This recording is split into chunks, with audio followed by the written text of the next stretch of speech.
The town of Dry Creek was a place where dust seemed to sit on every porch rail, every windowsill, and even in the creases of people's hearts. A place where hard times were no stranger, and survival often depended on grit, determination, and sometimes the mercy of strangers. And it was on a scorching afternoon that the cowboy, known as Samuel Hayes, rode in from the south, his horse tired but steady, his eyes catching the quiet desperation that hung in the air like the scent of rain that never came. And as he passed the general store, he noticed a woman stepping out, shoulders slumped, hands empty though her basket dangled by her side, her face carrying that defeated look of someone who had pleaded but been denied. And Sam, a man used to reading the unsaid stories in people's eyes, slowed his horse and watched as she turned away, brushing at her skirt as if to shake off the sting of humiliation, and he caught the storekeeper inside shaking his head as though dismissing her worth. And something inside the cowboy stirred, a protective spark that had never quite gone out, despite his years of solitude. So he swung down from his saddle, boots thudding against the dry earth, and he tipped his hat slightly before calling out, "Ma'am," his voice gentle yet carrying enough weight to make her pause mid-step. And when she turned, he saw the struggle in her eyes, a pride that refused to shatter, even under the weight of hunger. And he nodded toward her empty basket and said quietly, "Come with me, I'll fill your table tonight." And those words, simple as they were, carried the strength of a promise that reached deeper than any handout. For it was not pity he offered, but dignity, not charity, but partnership in facing hardship. And though she hesitated, torn between refusing and surrendering to necessity, the warmth in his gaze seemed to whisper that trust, though rare, was sometimes the very thing needed to mend a broken season. So she drew a shaky breath, adjusted her basket and gave a small nod, falling into step beside him as he led his horse toward the livery before guiding her out of town. And along the trail the silence between them was not awkward but heavy, with unspoken truths, as though both carried scars best left in shadows. Yet his steady presence was like a fence post in a storm, strong enough to lean on without fear of collapse. And as the sun dipped low, he led her to a cabin nestled at the edge of his spread, a modest place but kept in order, the porch swept, the woodpile stacked high, signs of a man who lived by routine and discipline. And inside he laid out flour, beans, salted meat, and even a jar of honey he had tucked away, spreading them on the table as though laying a feast before a queen. And she stood there, hands trembling, lips parted but no words coming out, until finally she whispered, "Why?" Her voice raw with disbelief, and he shrugged, pulling off his hat and running a hand through his dusty hair. "Because no one should walk away. Hungry, not while I got something to share." And in that moment, something shifted between them, the invisible wall of mistrust beginning to crumble, and she stepped closer, setting her basket on the table as tears welled in her eyes, though she quickly brushed them away, murmuring her name, Clara, as though giving it was an act of surrender. And Sam nodded, repeating it softly as if sealing it into memory.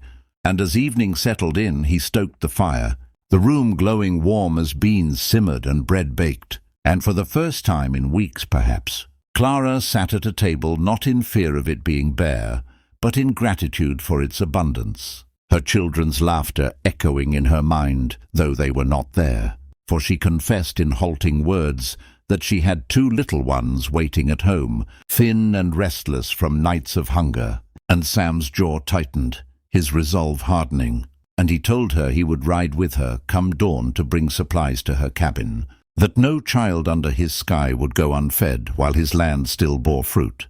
And Clara lowered her gaze, overwhelmed by the kindness of a man she had only just met. Yet already she felt a flicker of safety where once there had only been fear, and the firelight danced between them, painting shadows that seemed to whisper of futures neither dared imagine.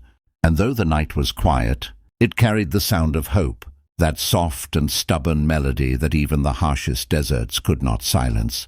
And as Sam leaned back in his chair, watching her eat with a hunger not only for food, but for life restored, he thought of all the years he had wandered alone, choosing solitude over disappointment, and realized perhaps the good Lord had led him to town that day for this very reason, to cross paths with a woman who needed not just a meal, but a man who would see her worth when the world turned her away. And as stars brightened over Dry Creek, Clara found herself daring to believe that maybe, just maybe, tomorrow could bring something other than sorrow. And the night closed, with the cowboy whispering a silent vow to himself that her table and her heart would never go empty again as long as he drew breath. And dear viewers, if you've been riding along with this story, feeling the dust, the hunger, the hope, then stay with us, because the trail ahead only gets deeper, the emotions stronger, and the journey more powerful. So don't forget to subscribe to the channel, so you never miss the next chapter of this unforgettable cowboy tale. The morning came soft over the plains, painting the horizon in strokes of gold and rose, and Samuel Hayes, the cowboy who had spent years living by routine and silence, saddled his horse with a new kind of purpose burning in his chest, for now he was not riding for himself, but for Clara and her children, who waited in that small, weather-worn cabin at the edge of the valley, and Clara, standing by his porch with her basket now filled with food he had given, looked at him with eyes that held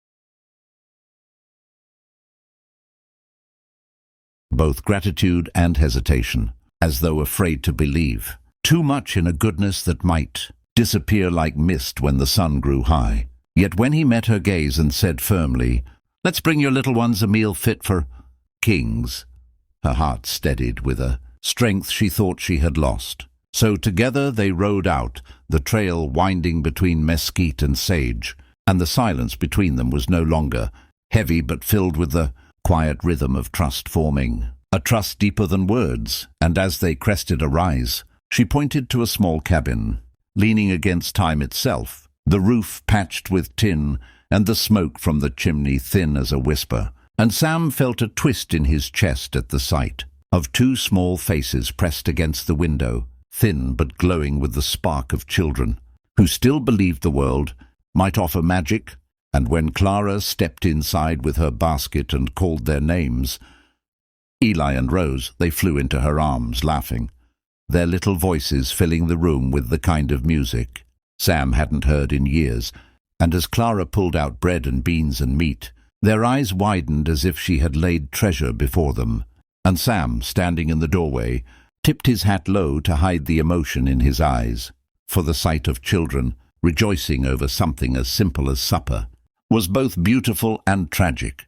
Yet it lit a fire in him to make sure they would never again greet a meal like it was a miracle, but instead like it was their right. So he stepped inside and set more supplies on the table, flour and potatoes and coffee, things that would last. And Clara's voice broke as she whispered, "Why do you care, Sam? We're nothing to you." And he met her eyes, steady and strong.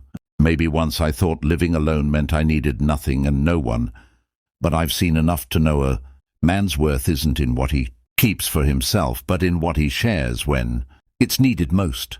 And the words seemed to sink into her heart like water into parched soil. For she had been turned away so often, judged for her poverty, shamed for her struggles, but here was a man who asked nothing in return but simply offered himself as a shield against hunger and hardship.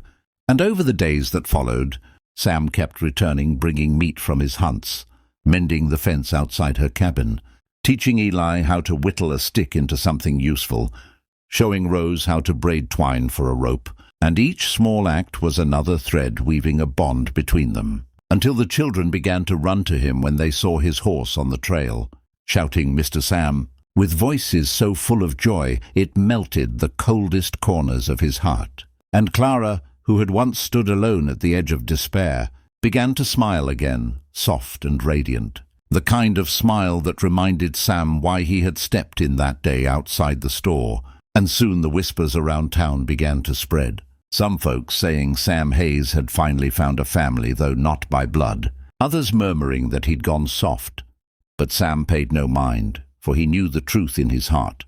that life had given him this chance to rewrite his story. And one evening, after the children were asleep, he sat on the porch with Clara, the sky blazing with stars, and he spoke plain and steady. "Clara, I can keep bringing food. I can keep fixing fences. But I don't want to just be a man passing through your life. I want to stand in it. For good." And she froze, her breath caught, because her heart had longed for that very truth. But fear of loss had held her back, and tears filled her eyes as she whispered, "You'd take us with all our scars, our empty cupboards, our nights of worry." And he reached over, taking her hand roughened from work, holding it as though it was the most precious thing he'd ever touched. "I'd take you just as you are, because you and those little ones already filled my table more than I ever filled. Yours!" And in that moment, Clara felt the walls around her heart finally fall, replaced by a warmth that was not charity, not obligation, but love, simple, fierce and real. And the days that followed were no longer marked by hunger, but by laughter, by the sight of Eli riding alongside Sam, learning the ways of a cowboy, by Rose carrying flowers to brighten the cabin, by Clara humming softly as she cooked meals with food she no longer had to beg for. And soon the cabin was not a place of survival, but of life reborn. And Sam, who had once thought silence was his only companion, found his nights filled with stories, with laughter, with the sound of Clara's voice whispering hope into the dark. And the town of Dry Creek, which had once turned its back on her, began to see the strength in what had been built. And though pride and gossip still lived there, no one could deny the sight of a cowboy and a woman, once strangers, now walking side by side with two children holding their hands, a family stitched together not by chance, but by courage and kindness. And on the day Sam and Clara stood before a preacher beneath the wide-open sky,